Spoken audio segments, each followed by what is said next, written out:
Quantitative trading models that generate consistent alpha for years share a dangerous vulnerability. When macroeconomic regimes break, these statistically stationary models often shatter, liquidating portfolios in a matter of days. The root of this failure traces back to two structural errors in how quants process data. The first is a reliance on fiat currencies to measure asset prices. This creates a nominal illusion. When an algorithm reads a rising stock chart priced in US dollars, it often mistakes the expansion of the fiat money supply for organic asset growth. The second error is the reliance on static look-back windows, like a standard 50-day moving average. Imposing a fixed geometry onto a fluid market creates overfitting. These moving averages are lagging indicators that actively destroy the historical memory embedded within the dataset. To build an algorithmic system capable of navigating structural collapse, we must move beyond static geometries and adopt an architecture grounded in thermodynamics and frequency domain spectral analysis. This structural solution is the Unified Copernican Trading Engine, or UCTE. Rather than forcing predefined shapes onto price action, the UCTE derives its logic from liquidity flows and monetary expansion. In this system, raw market data is never fed directly into an execution algorithm. Instead, it must survive four distinct gated audit layers: a coordinate transform, a systemic risk circuit breaker, a signal protocol, and an SR11-7 audit. As data pushes through each node, the pipeline strips away fiat debasement and mathematical overfitting step by step. The explicit purpose of this sequence is to verify that every signal meets stringent institutional risk standards before any order is routed to the market. In Layer 1, before analyzing any trend, the model actively searches for the center of the financial system. It does this by maintaining multiple parallel state space models. It evaluates a single target asset while pricing it across several completely different denominators. Here, a target asset is measured simultaneously against USD, gold, global M2, and energy benchmarks using this log return formula. The engine measures the minimum description length of each stream, locking on to the numeraire that best compresses the data with the fewest complex corrections. By rotating the coordinate frame dynamically, the time series stabilizes, accounting for fiat depreciation before the data moves to the second layer. Even a dynamically adjusted coordinate system will fail during a structural break, like a stablecoin depegging where market liquidity evaporates. This brings us to Layer 2, the Gresham Debasement Index, or GDI. This is a real-time macroeconomic circuit breaker. This Python snippet shows the GDI's logic, applying sigmoid weightings to monitor market maker pool imbalances, token and fiat velocity, and collateral decay rates. Based on these normalized deviations, the GDI generates a systemic risk score scaling from 0 to 100.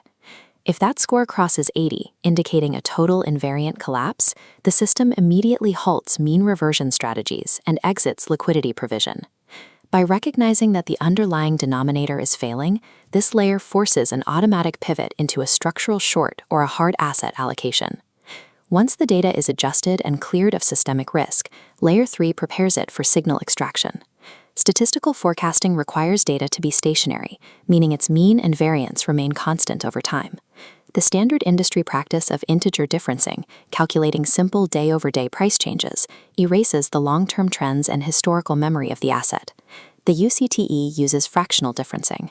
As a d-value counter ticks up, the data tightens its variance to achieve stationarity while retaining its historical shape.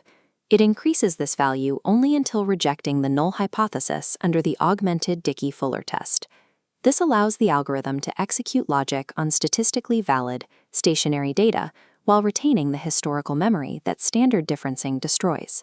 The system must now identify active market trends without falling back on arbitrary moving averages. Through spectral decomposition, the Hilbert-Huang transform splits a market waveform into distinct wave cycles. The algorithm applies minimum description length pruning to discard high-frequency microscopic noise, preserving only the dominant market cycles. Next, the system applies a Hilbert transform to these remaining cycles, allowing us to compute their instantaneous phase and frequency. This phase angle provides an objective mechanism for regime classification. If the phase advances smoothly, the engine routes capital into mean reversion trades. If the phase stutters, it triggers momentum execution.